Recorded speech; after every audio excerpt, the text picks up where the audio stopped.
Shavua Tov. Ce soir, on va raconter une histoire qui est racontée par Ariel Tzadik, comme l'a entendu Harry Smith de sa propre bouche. Ariel Tzadik, c'était un jeune juif qui est venu de Perse. Il était associé avec ses trois frères et son père dans un magasin de tapis à Manhattan.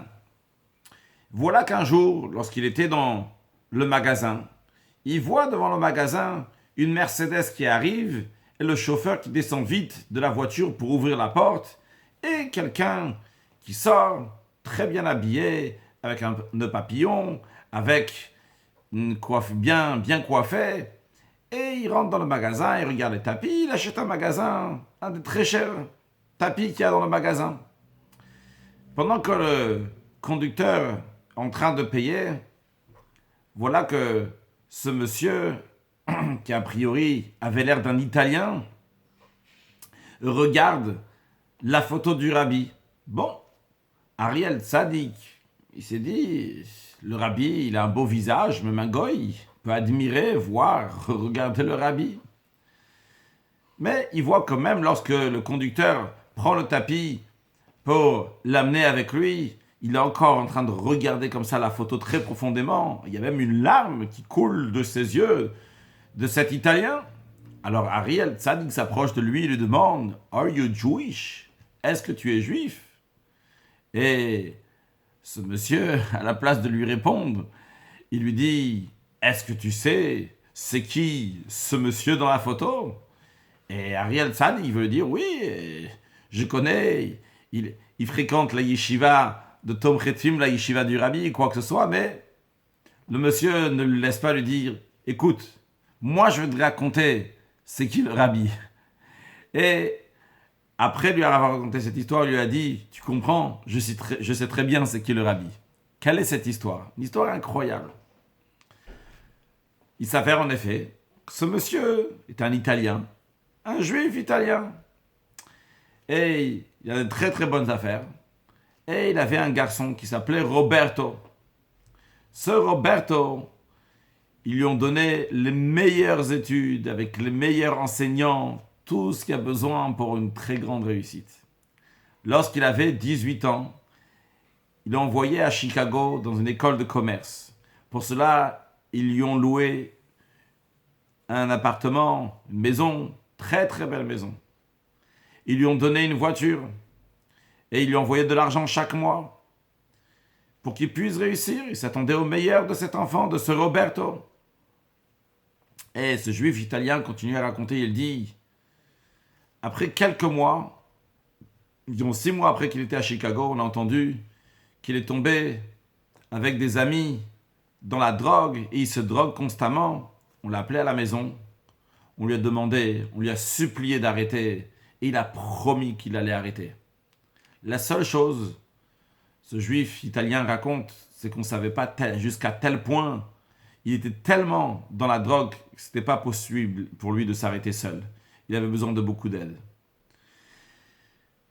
L'histoire a continué, encore une fois, à chaque fois on lui demandait, à chaque fois il disait, ça y est, je vais arrêter. Mais ça ne s'arrêtait pas. Un beau jour, ce juif italien raconte, j'ai décidé de faire comme on fait chez les Italiens. On l'a amené à la maison, on l'a assis sur une chaise, on lui a dit, écoute bien, tant tu ne vas pas arrêter, je t'enverrai plus un centime dans le compte en banque. Et si ça continue, eh bien, on va arrêter de payer le loyer pour la belle maison que tu as et on va reprendre les clés de la voiture. Et voici qu'à ce moment-là, Roberto s'est levé, a pris les clés de la voiture, les a jetées par terre et sorti de la maison. Bien, ce juif italien dit, on ne s'est pas inquiété. Depuis qu'il est petit, il dépend de nous. Il a besoin de notre argent, sans aucun doute. Il va vite revenir. Mais les parents se sont trompés. Ils sont passés un jour, Roberto n'est pas venu. Un deuxième jour, 1 semaine, 2 semaines, 3 semaines. Rien du tout. Ils ont bien regretté ce qu'ils ont fait, mais c'était déjà trop tard. Ils ont payé des détectives privés pour trouver Roberto. Ils n'ont même pas trouvé la moindre chose sur lui. Strictement introuvable, impossible de le trouver. Il a essayé de chercher des idées pour trouver qu'est-ce qu'il peut faire pour qu'on va le retrouver. Il a payé celui qui fait le lait qui est le plus bu en Amérique. Les cartons de lait qui sont faits en Amérique que tout le monde boit. Ce lait-là, le matin, au petit déjeuner, il a mis la photo de son fils Roberto dessus. Pour que peut-être, il a écrit en dessous que celui qui va trouver, ou même quelqu'un qui va dire quelque chose, un indice sur lui, il va avoir une très grande somme d'argent. Mais ça aussi, ça n'a pas marché. Et comme ça sont passés presque 9 mois. Et ça a eu un impact sur la santé de la maman de Roberto. Et le père qui voit sa petite famille qui tombe en miettes, il était vraiment brisé, il ne savait pas quoi faire. Ce juif italien raconte à Ariel Tzad qui dit « Je ne suis pas un juif religieux, je ne suis pas quelqu'un qui fréquente la synagogue, mais dans telle situation, je suis parti à la synagogue. Et là-bas, j'ai vu un papier sur lequel il y avait écrit l'importance que les femmes et les filles vont allumer les bougies de Shabbat. Et en dessous, en bas, il y avait écrit le téléphone de Lubavitch, Chabad Lubavitch à Brooklyn, et que s'il y a besoin de renseignements ou quelque chose, on peut les appeler. J'ai téléphoné, je leur ai demandé, s'il vous plaît, est-ce que vous pouvez me faire une bénédiction? Alors les gens au bout du fil m'ont dit, qu'est-ce qu'il y a? Et ce juif italien leur a raconté que Roberto est perdu déjà depuis 9 mois, on ne sait pas quoi faire. Les Chabad lui ont dit, tu sais quoi? À place qu'on te fasse une bénédiction, il y a mieux que ça. Prends un rendez-vous avec le rabbi. Ce juif italien n'avait jamais entendu parler du rabbi et il lui dit, ok, je vais venir, dites-moi quand. Ils ont dit un instant, on va voir. Et quelques temps plus tard, ils l'ont appelé, ils ont dit, voilà, dans 8 jours, à minuit, tu as un rendez-vous. Il était un peu étonné de l'heure du rendez-vous. C'est vrai, le rabbi prenait les gens de 8 heures du soir jusqu'à 3, 4 heures du matin, donc jusqu'à que la nuit se finisse et que tout le monde va passer. Mais c'était les horaires.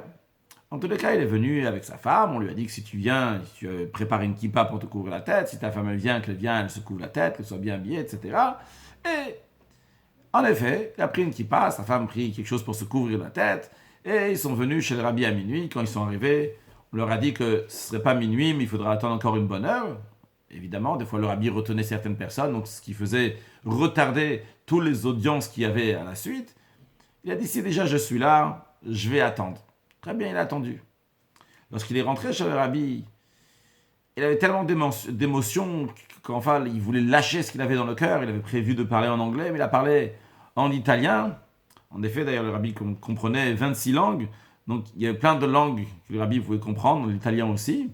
Et donc, il a dit en italien, il a dit, notre fils Roberto est perdu, il s'est sauvé de la maison, il faut absolument qu'on le retrouve très prochainement. Et le rabbi a dit, Amen, very soon. Amen, très prochainement. Peut-être le papa n'a pas dit très prochainement, mais le rabbi l'a dit très prochainement. Amen, very soon. Et c'était fini, l'audience était finie. Alors il ne savait pas, lui il est sorti, il sentait que quand le rabbi lui a dit ça, c'était vraiment, ça lui a donné de l'énergie, mais sa femme s'est dit, c'est quoi cette histoire? On est rentré ici, on s'est fait avoir, on est venu depuis Staten Island, là où ils habitaient, ils sont venus jusqu'à là pour juste entendre que le rabbi va dire Amen very soon.